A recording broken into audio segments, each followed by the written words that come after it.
Hey there, Christophe from the French Herbal. In the spring, the fields here in Provence, they turn bright red with poppies, and it's absolutely stunning, so there's no shortage of the plant. Very early in human history, we've probably noticed this bright red flower and wondered what to do with it. So we have a long history of traditional use to discuss today. So yes, welcome to this discussion on the medicinal uses of red poppy, also called corn poppy, a very classic herb of French herbalism.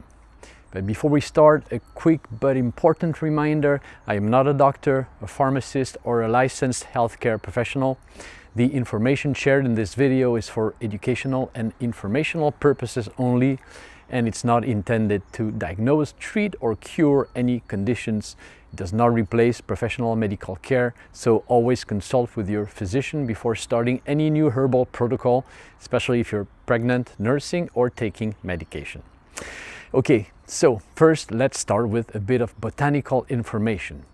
The Latin name of red poppy is Papaver rheas. It's an annual plant that belongs to the Papaveraceae family, the same family that contains the opium poppy and other strong alkaloid-containing plants, which is why there's often a bit of apprehension when we talk about red poppy in herbalism. But rest assured, as we will see, there are very few concerns with the red poppy, especially the petals that we're going to use. Cool. If you look at the distribution map, it seems to be growing in pretty much all the countries in the temperate zone of the globe, meaning the zones where it's not too hot, not too cold.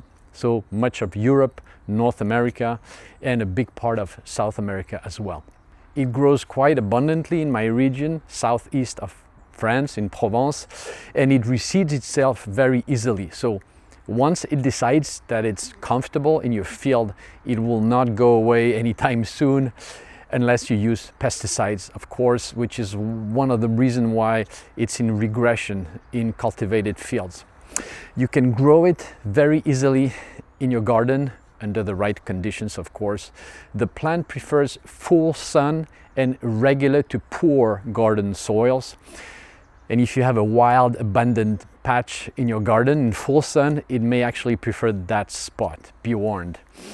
You can sow the tiny seeds in early spring, then you keep it moist until germination, which is quite rapid generally. And after that, well, you just let it grow and spread as it like, let it go wild. In Provence, where I live, red poppy can be the source of serious accidents, not when you ingest the plant, not because it is toxic, but because tourists will stop their car willy-nilly along the side of the road to take pictures of those beautiful fields covered in red. And I have seen this behavior quite often with poppy fields, with lavender fields, and with clary sage fields. And those clary sage blooming fields, my God, they're so beautiful. Okay, so back to poppy. The parts we used in herbalism are the petals, bright red with a splash of black color. You can pick them yourself, it's quite easy. Then you dry them and you keep them in paper bags. They last for at least a year, if not more. When people buy a bag of dried red poppy petals in a herbal store, they sometimes complain a bit about the price per gram. Well, let me tell you, each petal is very light, and picking the equivalent of a small bag, say 30 grams or about 1 ounce, it does require work. But it's fun work, quite meditative. Actually, I love it. When I was a kid, we were making poppy dolls. The seed pods would be the head, the petals, the dress. I will link to a tutorial on my website if you want to make your very own poppy doll. Okay, let's talk about the constituents of those beautiful petals. They contain anthocyanins and flavonoids, which give the flower its beautiful color and its antioxidant and anti-inflammatory properties. It's got mucilages, which are super soothing to inflamed mucosa. They coat and they calm mucous membranes. And alkaloids, specifically one called Riodine, and we will see how it works in a few seconds. Those three families of constituents together, great combination, as we will see. The energetics, cooling and moistening. Cooling due to the anthocyanin and flavonoids and the mucilage content, and moistening due to the mucilage. A quick pause to let you know that you can grab my free ebook on preparing herbal teas for the 4 seasons. It's full of simple recipes and blends you can make with herbs you can buy or even grow almost anywhere. The link is right below this episode. I hope you enjoy it. All right, let's talk about the properties and indications of red poppy. Super useful in your family herbal cabinet. First of all, poppy petals are used as an effective cough suppressant for dry, irritative, or spasmodic coughs. Let's break this down and talk about all these terms. The first term that we have to think about is suppressant, and usually you don't want to suppress a cough. You know, the cough reflex is here for a reason: to expel irritants in the respiratory tract and to evacuate mucus production when there is an infection. However, sometimes the cough reflex is triggered when the larynx is inflamed. You know, so the problem is not located lower down into the lungs, but more in the throat. And we see this type of cough during the allergy season, for instance. Sometimes little kids get this type of cough. You know, it starts as a bit of irritation, maybe coupled with a bit of a nervous cough, and at some point they just cannot stop. You know, the more they cough, the more the larynx gets inflamed, and the more the larynx is inflamed, the more the cough reflex is triggered. And the worst part is that sometimes it keeps them from sleeping well. So you have to break that cycle, because the lack of sleep and exhaustion will tank their immune system. That is when calming that cough reflex would be desirable, right?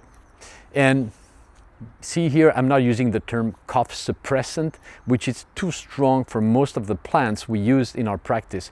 We calm the cough, we quiet it down a bit. So that's the first part. For the dry, irritative cough, you want to calm it down, you get the picture. The second part is the spasmodic cough part. And this is a type of cough when you get hit with spasms that are quite hard to control. In whooping cough, for instance, you know, if you want to help a child who is getting wiped out by those scary, exhausting coughing fits. And here again, the plant will not block the cough reflex, but it will temper it down a bit. So that's it for the type of cough that indicate the use of red poppy. Dry, irritative, with lots of coughing fits and spasms that are actually difficult to control and that end up being quite exhausting to the person. Now, poppies will do 2 really cool things here. The mucilage will coat the throat and soothe the mucosa. And plus, we'll talk about the preparations. We're going to add honey, yummy, to make a syrup that will be even more soothing. So mucilage, the alkaloids will also help to calm down the cough reflex in the central nervous system. And again, don't worry, it's not as strong as, say, codeine, but it can help. Okay, at this stage, we need to talk about when not to use red poppy. As you probably know, sometimes a cough can be wet or productive, like when you have bronchitis. And during an infection, your immune system creates mucus in the lungs as a defense mechanism. And the person needs to cough that stuff up and get it out of the system. And in that case, you generally don't want to suppress the cough reflex. It's counterproductive. The gunk needs to come out. Some people will tell you that poppies are a good expectorant. That's true a little bit, but really the antispasmodic effect that comes with it isn't ideal here. You'd better off using plants that are quite aromatic and that will thin out the mucus and disinfect the bronchial tubes, like thyme. Remember, I did a full episode on thyme. Hyssop, eucalyptus, and more. You can still add a little bit of red poppy to calm down spasms when necessary, but think of it as a sidekick action rather than the main action in the mix here. Of course, I'm oversimplifying to make it easy to understand. Sometimes with bronchitis, you still get those coughing fits that wear you out, and in that case, yeah, poppy may help, but if you're new to the world of herbalism, I suggest keeping it simple so you don't get confused. So save the poppy for dry, spasmodic coughs, for nervous coughs, or that itchy throat you get from allergies, okay? Next property, the petals have a mild sedative effect that works wonder for kids who have trouble falling asleep. Maybe they're just wound up and they cannot drift off because of the tension, of the stress. Maybe they're feeling a little scared of the dark, who knows. Whatever the reason, poppy can help gently take the edge off and help them to fall asleep. And red poppy syrup is a classic French preparation to help kids unwind in the evening, you know, when they're climbing the curtains to get the steam off. Of course, this is no replacement for the lack of healthy habits, such as putting down the smartphone and the game console and going to that place we call outside, and good food, and etc., etc. Believe me, I'm not here to play Mr. Perfect. I have 3 grown-up boys, and I know what it feels like some days, and I think I was the one who needed red poppy syrup the most. Okay, let's talk about forms and quantities. And here are the 2 best ways to use poppy petals. First, you can do a very simple tea of the dried petals, and this is the easiest form for adults. Dr. Valnet, one of our renowned French herbal docs, he suggests using 10 to 15 grams of dried petals per liter of water. So for a standard 8-ounce cup of tea, that's about 2.5 to 3.5 grams of petals. And you know what? You can also go by the pinch.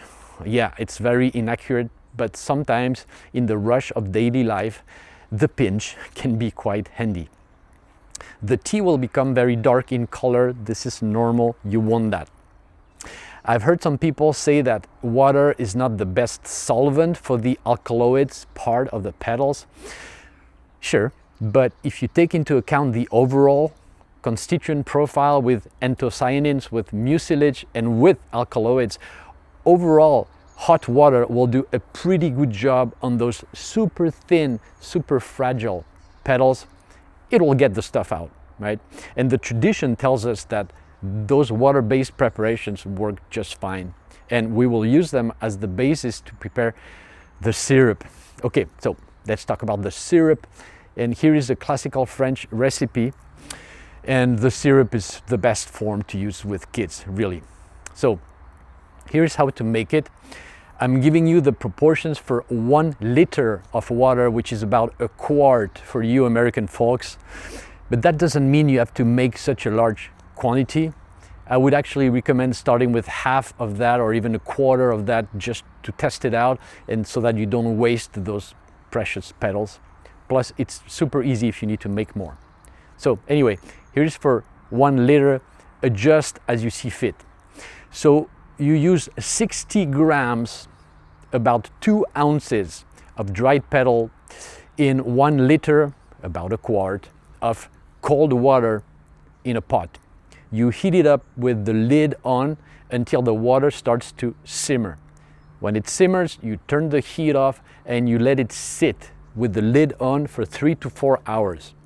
Then you strain it through a sieve, pressing the petals with a wooden spoon to get all the good stuff out. And for every volume of liquid, you can add the same volume of liquid honey. And if the honey won't dissolve, then warm the liquid back up slightly. Then you stir. Then you can add the filtered juice of a couple of lemons to bring acidity, and this will help with conservation of the syrup.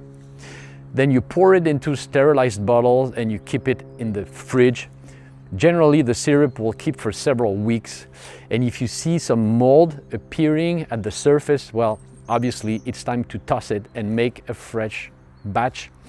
Try to keep the bottle in the fridge as much as possible. You know, you take it out just to pour the dose and then you put it right back in for conservation. For dosage, Pierre Lieu-Tagui, one of our great French ethnobotanists who captured the wisdom of the past generation here in the south of France, he recommends for kids 15 months to 3 years of age, 1 teaspoon. For kids 3 to 5 years of age, 2 teaspoons spread throughout the day. And don't worry, all of this is written down on my website. You don't need to write all of this down. For kids 5 to 12 years of age, 3 to 5 teaspoons spread throughout the day. And then for adults, he says 5 to 10 teaspoons. Now, these doses are for cough, since you need to take it regularly throughout the day to calm that dry, irritative cough. If you want to use it for the sedative effect, you don't need to take as much. Take it in the evening, about 30 minutes before going to bed, and depending on the child's age, you can also do one more dose right before they brush their teeth and head to sleep. Again, I'm not saying it's okay to give this to kids as soon as they have trouble sleeping or as soon as they're a bit excited. Sometimes it's part of just being a kid. You know, and I'm a practitioner. I spend hours with clients to understand the big picture. So I'm assuming here that the extra help is indeed needed and not given as an easy way out or as a replacement for good habits. In terms of precautions, classic authors have noted that some people don't tolerate it well. So Lieu-Tagui suggests starting with small doses for kids, maybe 1 teaspoon a day, and see how they react. And it's true that there are some reports of sometimes allergic reaction when large doses are given, so we start slow. There's an interesting story from Dr. Cazin, a French country doctor back in the 1850s. His 3-year-old had whooping cough, so he gave him 16 grams of poppy syrup in the evening, which is probably about 3 teaspoons. And he mentioned that the kid had hallucinations during the night. However, he doesn't mention whether the syrup was made from red poppy petals or from the seed pods.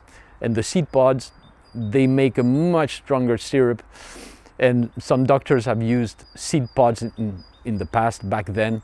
Of course, we have a lot more alkaloids in the seed pods, so please don't do that, just use the petals. Overall, red poppy petals are a safe approach to calm those irritative coughs, to help us wind down also, get ready for sleep. Not a miracle plant, but one that has demonstrated its use over and over throughout the generations of the past as part of just simple family practice. And best of all, it's not an endangered species, although we find it less and less in the countryside over here, especially in the cultivated fields due to the pesticides. But one thing for sure, you can easily grow it in your garden and it's beautiful. That's it for corn poppies. Thanks for being here, and I will see you soon for the next episode of The French Herbal.